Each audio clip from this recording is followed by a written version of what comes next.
Okay, joined now by Tommy Barrett. Tommy, a sixth win of the season, your biggest win of the season. Probably after half an hour you wouldn't have said it was a 4-0 game, but in the end, very convincing winners. Yeah, definitely. Biggest home win of the season, yeah. Do you know, we beat Athlone 5-0, but I thought you know, we carried on from last week, really. We just took our chances, Mike.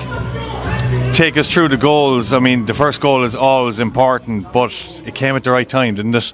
You had 4 successive corners. I think it was coming, is what I mean by that. Yeah, I thought, like, in fairness now, I thought the first 10 minutes, the first 10-15 minutes we were the better team, much better team. We had better chances, but they had their chances in the first half as well. I thought they had 2 or 3 chances to score even near the end there. Like, I think Mark Byrne took one off the line. It could have been 1-1 easy at half time, and the first 10 minutes, the second half, they were the better team, I felt, and then after that we took over again. Carl Williams pulled off a couple of good saves. You used the word a minute into injury time at the end of the first half, concentrate. He missed that corner kick. You were lucky enough to go in at the break with that lead. We were, yeah. Look, in the grand scheme of things, they probably, you know, we probably had more possession and created more chances, but they had probably the 2 or 3 better chances in the first half. But you know, and I said the first 10 minutes of the second half. But look, we took our chances. That's the difference in this league. We keep saying it. We took the chances. UCD didn't. If they went 1 up, the result could have been the same, similar to reversed. You know, that's the way the league is. It's last week down in Kerry we couldn't score. You know. And we scored this week. And Lee Devitt got 2 of them. The first goal with his right foot, the second one with his left foot. Arguably could have scored a header for the perfect hat-trick, which went just wide of the post. But another excellent performance from your top scorer.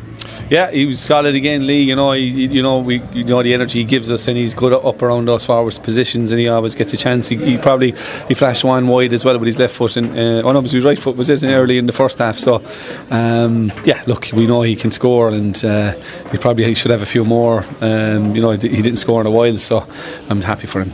You capitalised on mistakes. I heard you shouting at the players, keep the press. You were on to Lee J and Stephen Healy, keep a high press. It resulted in a couple of mistakes. Carl O'Sullivan taken down, scores the penalty, and even breaking up the play for the final goal deep into injury time. It was pleasing that you saw it out very strong with Tripp's 4th goal. Yeah, it was, you know, and it was a good finish, and Nico did well to put him through. It was a good way to pass, and it was a lovely finish by Tripp. You know, we know what Tripp can do when the game opens up. He works hard and he works his socks off. I thought Dean Owens, he's going to be a good player, did well when he came on, and you know, we've got high hopes for Ryle Lawler as well. So we've got a good young squad, and we've got good young players, and we've got a few experienced heads as well, like Lee J and obviously Lee Devitt's experience now. I thought Owen Martin has really settled in well.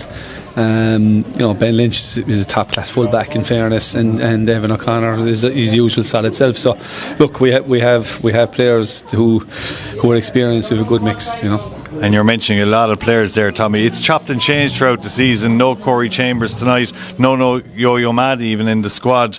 Is that again squad rotation, or is that injury, or why was the big change again tonight? Yeah, Corey's away. He's away at the moment. He had a family wedding and family commitments, you know, and it was a really difficult one for him to miss. So, you know, that's understandable.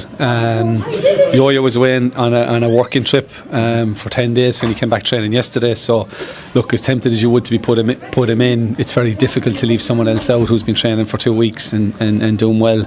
You know, we know he's a good player for us, and he's been very good the last few weeks. But you know, that's the squad. Like, as I said, I was tempted to put him in, but you can't do it because, you know, the other players are looking at it, and they're working hard to get in the squad, and we've a lot of lads working hard to get in the squad. So, you know, we have to keep that competition high, and you know, it worked out tonight. And they're working now to get into a winning squad. A little blip in Kerry last week. You're probably still wondering how he didn't score or win that game, but nonetheless, a 5-point gap to UCD after tonight's game. That's significant because you expect them to be in the playoff picture. You do, but look, you're looking down and you're looking at Athlone. You can look at Kerry. You know, I don't know, did they win tonight? Do I know they were up? Draw. But it was draw, was it? Yeah. You know, like, you're looking at all those teams, and all we can do is look up and see, can we reel someone in? You know, and hopefully we can do that and stay in the playoff positions. It's about ticking over. Like, even to get a draw last week would have really helped. But you know, sometimes if you lose one if you draw 3, you know, it's the same points as winning 1. So, you know, sometimes you got to go and win. But I thought we played really good football again tonight. We played really good football last week.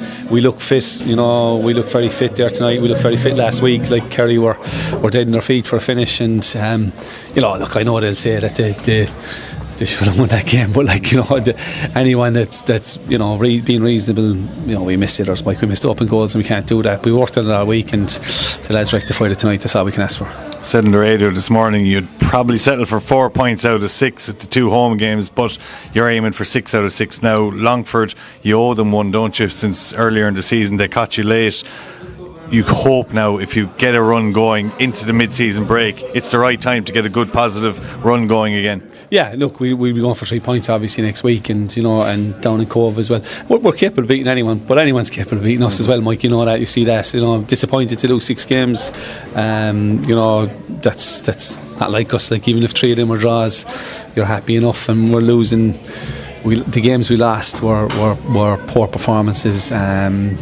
So look, I think we've a bit more. I know last week wasn't a poor performance. First half was, I couldn't fault the lads second half last week, and we can take that. I can take that better if the performance is good, because it'll kick on. But we just gotta keep the performances high. Gotta keep the clean sheets. I think clean sheets are the most important thing to keep you up the table. And we have to tidy up a bit there, because we gave UCD a couple of too many chances tonight. But they will create chances. I think they'll fly up the table, Mike. I think in summer coming now that pitches are getting better, you'd see them hit a run. They just need they Clancy back and they start scoring a few goals. They'll give someone a big beating soon, I think. And Tommy, we're heading towards that midterm report, aren't we? We're 3 games off the halfway through the season mark. 6-3-6, 6 wins, 3 draws, 6 defeats. Arguably you could have 8 or 9 points more. I know we keep saying it, but you will definitely look back at the first half of the season and say you left a lot of points behind you. Yeah, we did, but look, we're not expected to start the season. Everyone is putting the likes of Athlone and Kerry, all those teams ahead of us, so I was saying tips that we should be bottom, no, I never believed that. I thought we'd always be in a shout with a mid-table finish. We still are, but it's a long slog, as it's a grind, and you just have to worry about what's in front of you, and what's in front of us is Longford. And if we can get 3 points, they're great, but they're no bad side. They've got a few results lately. They've powerful runners in the midfield. They've powerful runners up front, and their 2 centre backs are really solid. So Dean O'Shea is a really good left back as well. So they've got talented players all over the park, so we have to be ready for them. And while some people are thinking of the break, Tommy, it's probably the busiest time for a manager with a mid-season transfer window. You've always said you're probably oversigned at the start of the season. Will there be a trimming of the squad? Are you looking at players to bring in? What are you kind of looking at in the weeks ahead to get things right in that break?